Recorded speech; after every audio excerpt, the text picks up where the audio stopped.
ce projet de film, il est quand même issu de toute une histoire que j'ai vécue sur ce territoire de la Porte de Vanves, où je me suis imprégné depuis 15 ans de l'histoire de tout le monde.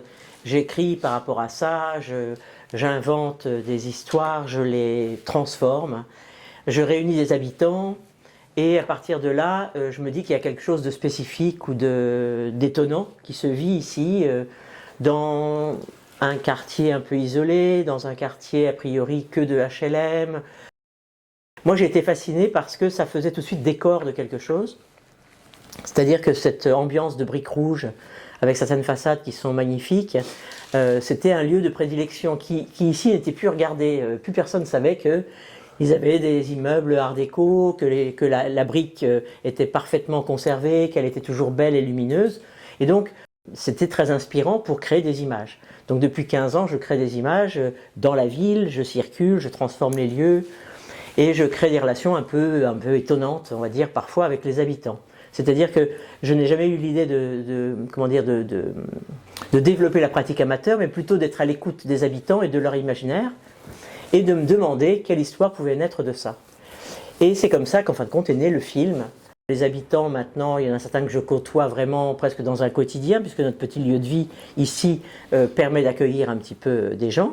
Et de fil en aiguille, on a vécu ensemble une anecdote assez incroyable, c'est-à-dire qu'une habitante que tout le monde connaissait, c'était Christine, un jour a disparu.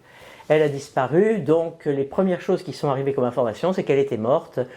Certains, ne t'inquiète pas Marido, elle s'est endormie dans son sommeil, elle n'a pas souffert. Je disais, mais quand même, personne ne sait. Si, certains l'avaient vu, certains avaient été à l'enterrement, etc., etc. Bon, tout ça était... il y avait 1000 histoires, voilà. Une disparition et 1000 histoires qui apparaissent, 1000 versions. Et cette chose-là, au bout de 2 mois, nous on redécouvre qu'effectivement Christine est toujours vivante, puisqu'elle a été placée en EHPAD, puisqu'elle devenait une très vieille dame. Ça c'est l'histoire.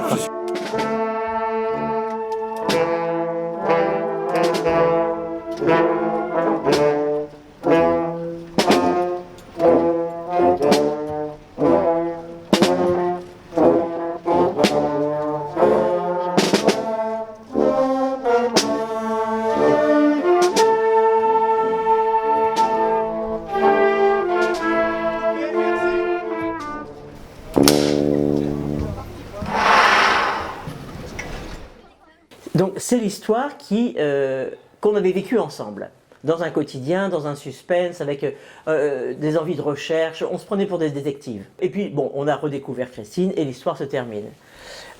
Suite à ça, j'avais effectivement écrit tout un projet sur 2 ans, comme étant un moment phare pour moi de la vie de la compagnie, de l'inscription sur ce territoire, de la vie de ce quartier. Et donc je réunis à ce moment-là les habitants par rapport à un cahier des charges qui est on va écrire un scénario, puis on va réaliser un film. Voilà. Donc on va réaliser un scénario. Il y a 15, 16, je ne sais plus, 17 habitants autour de la table. Certains ne sont pas vraiment des habitants, mais ont vu passer l'annonce et se disent absolument, moi je veux me relier à ce projet, écrire un scénario, c'est fascinant, etc. Moi qui ai peu de compétences en cinéma, je me suis dit je vais m'associer avec une scénariste, donc c'est Sophie Deschamps qui est venue, et je lui ai parlé du projet, elle me dit Marido, bingo, j'ai jamais fait ça de ma vie, ça doit être incroyable. Elle voit les habitants, elle est complètement fascinée parce que c'est quand même des personnes en partie atypiques, enfin en tout cas qu'on n'est pas habitué à voir, qu'on n'est pas habitué à entendre, et elle fonce tout de suite dans le projet avec moi. J'ai trouvé l'aventure absolument passionnante et tous les gens ce sont des caractères bien trempés, ce sont des gens assez exceptionnels, donc on a réussi à travailler tous ensemble et à prendre beaucoup de plaisir. Et au bout de, je crois, de 2 séances, c'est ce scénario-là qui est validé, c'est-à-dire l'histoire de Christine, sa disparition. Donc à ce moment-là, on se met au travail et sur une année, en 15 séances, le scénario a été écrit.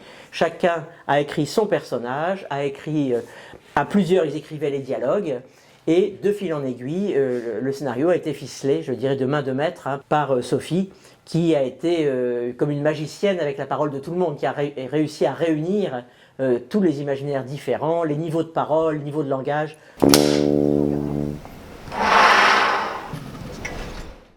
on a décidé de vraiment marquer le coup avec un vrai film. C'est-à-dire pas simplement une captation, pas simplement une séance où on aurait filmé comme ça assez rapidement les choses, mais avec une équipe technique au top, comme on a sur des tournages, vraiment professionnels 100%, qui permettrait de faire un film qui puisse être montré partout, qui puisse donc devenir emblématique de ce quartier, circuler dans les festivals, être promu, et on fasse un vrai travail de cinéma.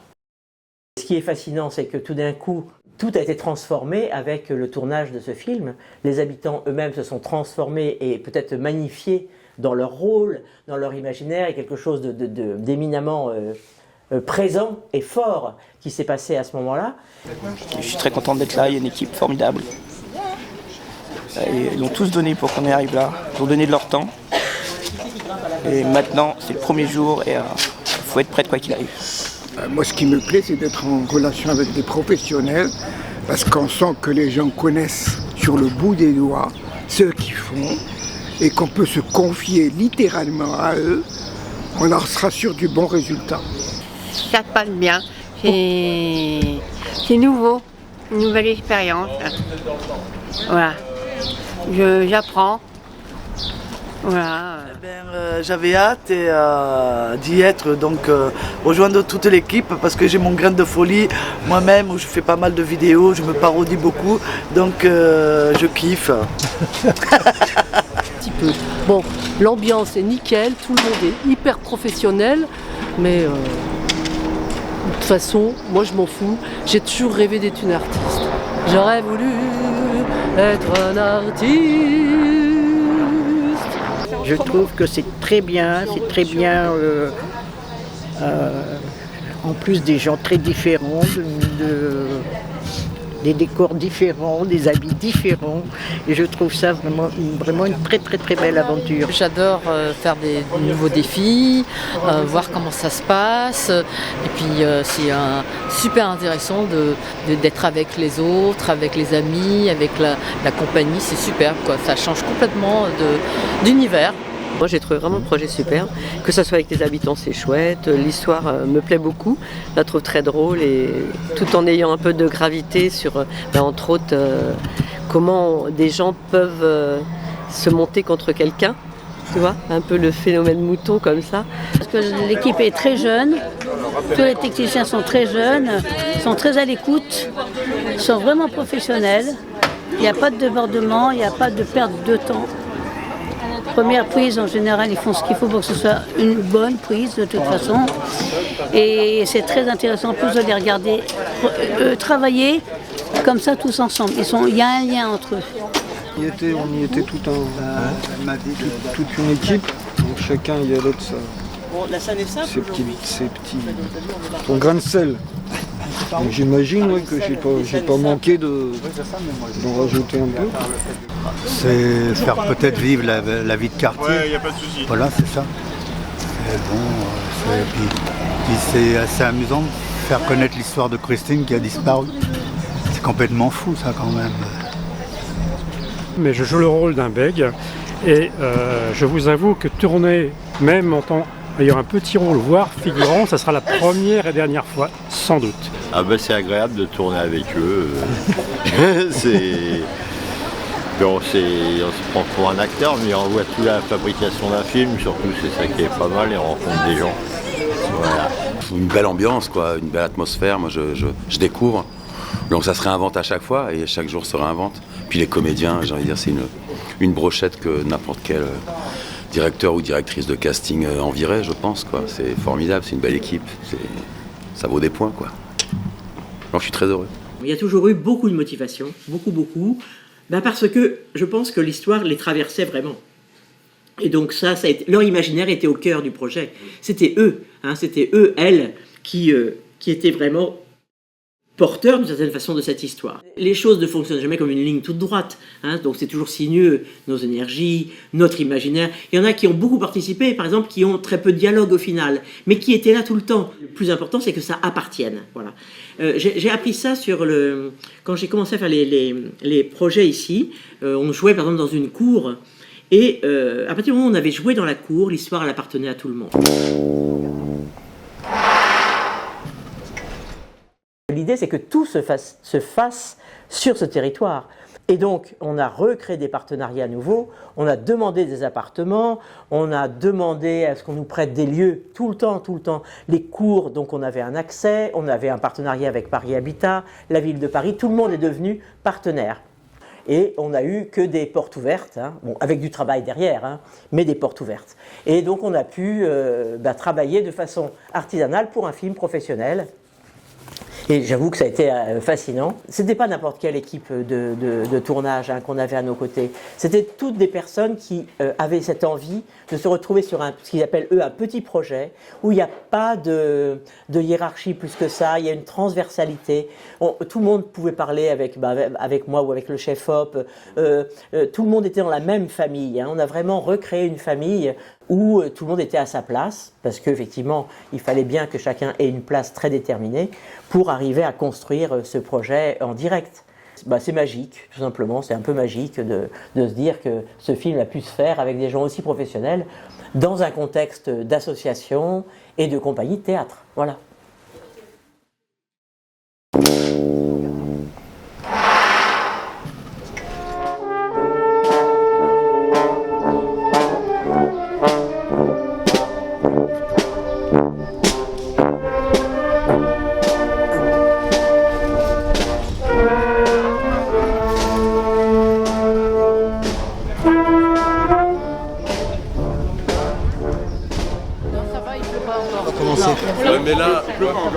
Mais là, il va pleuvoir. Dans 5 minutes.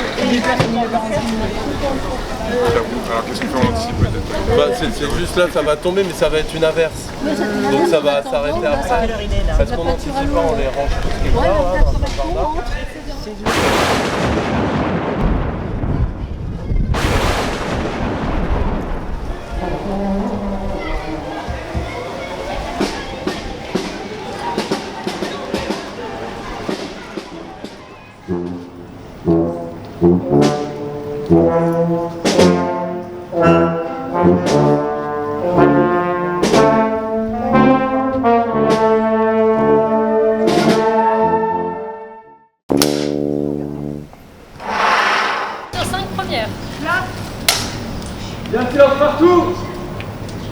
Tout d'un coup, elles te font un regard, donc tu les regardes, et là tu y vas.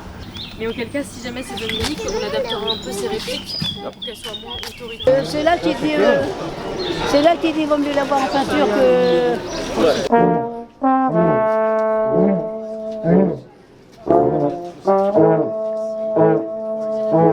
que...